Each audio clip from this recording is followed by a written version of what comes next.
বন্ধুরা কেমন আছো? আমি অমৃত শিকদার। আর আজকে যে বিষয়টি নিয়ে আমি কথা বলতে যাচ্ছি সে বিষয়টি হচ্ছে ডকুমেন্ট। একটি মানুষের কতগুলি ডকুমেন্ট থাকা উচিত বা একটি মানুষের কটি কি কি ডকুমেন্ট থাকা উচিত। তো আমাদের দেশে প্রথমত Aadhaar card, PAN card, voter ID card, passport এগুলো নিয়ে ডকুমেন্ট হয়। কিন্তু সেই ডকুমেন্ট যদি একটি মানুষের ডবল ডবল হয় সেটা কেমন হয়? তো এখন আমাদের ইন্ডিয়ান যে আহ, আইন আছে সেই আইন অনুযায়ী একজন মানুষের একটি করে ডকুমেন্ট থাকা আইন।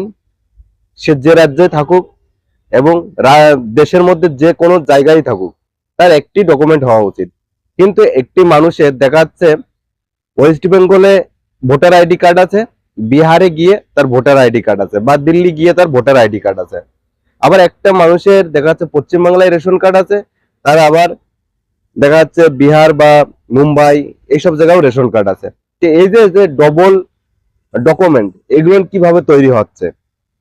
এগুলো দালাল ধরে তৈরি হচ্ছে। আর এই দালাল ধরে তৈরি করার পরে সে ডবল সুযোগ সুবিধা ভোগ করছে। আর এইভাবে শুধু এই নাই, শুধু আমাদের দেশের মধ্যে যে এটা চলছে তা না, এই জিনিসটা কিন্তু আমাদের বাইরের পাশের যে দেশ আছে সেই দেশ থেকেও কিন্তু তারা, যে মানুষগুলি আমাদের দেশে আসছে লুকোই চুরাই আসছে, তারাও কিন্তু দুটি দেশের নাগরিক হচ্ছে। কিভাবে?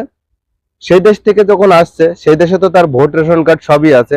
সে সেই দেশ থেকে যখন পাসপোর্ট করে এই দেশে আসছে, আসার পরেও কিন্তু এই দেশেও কিন্তু আধার কার্ড, প্যান কার্ড, ভোটের ছবি সব তৈরি করছে, করে আবার কিন্তু ব্যাকে চলে যাচ্ছে। তো দুটি দেশের একটি মানুষের দুটি দেশের আইডেন্টি প্রুফ হচ্ছে। তো এই কারণে এখন কিন্তু প্রশাসন প্রত্যেকটি মানুষের ভোট, রেশন কার্ড, আধার কার্ড পুরোভাবে চেক করছে, যে কোনো মানুষের যাতে দুটি ডকুমেন্ট না থাকে, আর যাতে একটি মানুষের দুটো একটি মানুষ যাতে দুটো দেশের সিটিজেনশিপ না পায়।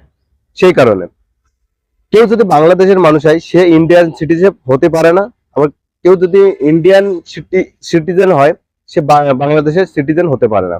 কারণ আপনাকে একটি দেশ বেছে নিতে হবে। তো সেই কারণে কিন্তু নেমে পড়েছে। আর এই সব কারণে কিন্তু আমাদের দেশের জনসংখ্যা অনেক কিন্তু বিভ্রান্তির মুখে। কিভাবে বিভ্রান্তির মুখে? একটা প্রত্যেক বছর একটা গণনা হয়, বা এটা 6 মাস পর বা 1 বছর পর হয়তো এই গণনাটা হয়, যে ভারতের জনসংখ্যা কত ছিল, কত বেড়েছে এবং কত পার্সেন্ট হারে বাড়ছে প্রত্যেক বছর। এই যে একটা গণনা করা হয়, সেই গণনার ক্ষেত্রে দেখা যাচ্ছে যে প্রত্যেক বছর কিন্তু দ্বিগুণ কিন্তু জনসংখ্যা বেড়ে যাচ্ছে। দ্বিগুণ মানে যতটা বাড়ার কথা, ভারতের যে জনসংখ্যা আছে সেই জনসংখ্যা অনুযায়ী যতটা জনসংখ্যা বাড়ার কথা তার 3-4 গুণ কিন্তু বেড়ে যাচ্ছে। আর সেই বাড়ার পিছনে কিন্তু বাইরের কিছু অনুপ্রবেশকারীর রয়েছে। এই কারণে কিন্তু এইসব সমস্যা থেকে রেহাই পেতে গেলে আপনাকে আগে এইসব আইডেন্টি প্রুফ চেক করে কিন্তু আপনার একটা জায়গায় নিয়ে আসতে হবে, তবেই আপনি কিন্তু এই সমস্যা সমাধান করতে পারবেন।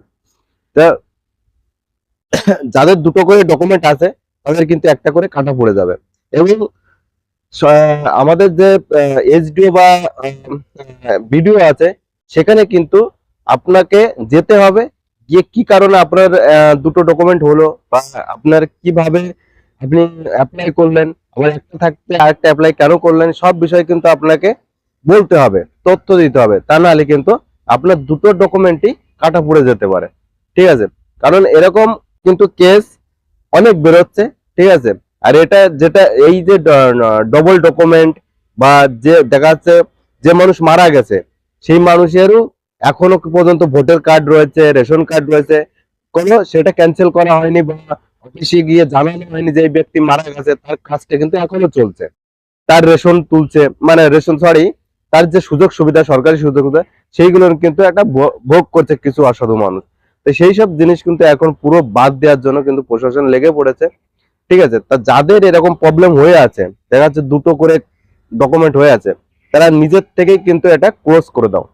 না করলে কিন্তু আপনার যে দুটো ডকুমেন্ট আছে দুটো ডকুমেন্টই কিন্তু ক্লোজ হয়ে যেতে পারে। ঠিক আছে? তাহলে কিন্তু আপনার কিন্তু সমস্যায় পড়ে যাবেন আপনি। তখন আর আপনার একুল একুল দুকুলি চলে যাবে। আর যারা দুই দেশের সিটিজেনশিপ, তাদের বলছি যে কোনো একটি দেশের সিটিজেনশিপ নেওয়ার চেষ্টা করো, কারণ দুটি দেশে থাকলে দুটি দেশ থেকেই কিন্তু আপনার সিটিজেনশিপ চলে যেতে পারে। কারণ দুটি দেশ থেকেই যদি চলে যায়, আপনি কিন্তু তখন দিশেহারা হয়ে পড়বেন, আর আপনি কিন্তু কোনো দেশেই তখন ঠাঁই পাবেন না। ঠিক আছে, কারণ কোনো দেশের সুযোগ সুবিধা আপনি পাবেন না, কোনো দেশে থাকতেও আপনি পারবেন না। যদি আপনার ডকুমেন্ট প্রুফই না থাকে, তা আপনি সেই দেশে থেকে কি মানে কি করবেন? কারণ আপনি তো কিছু করতেই পারবেন না।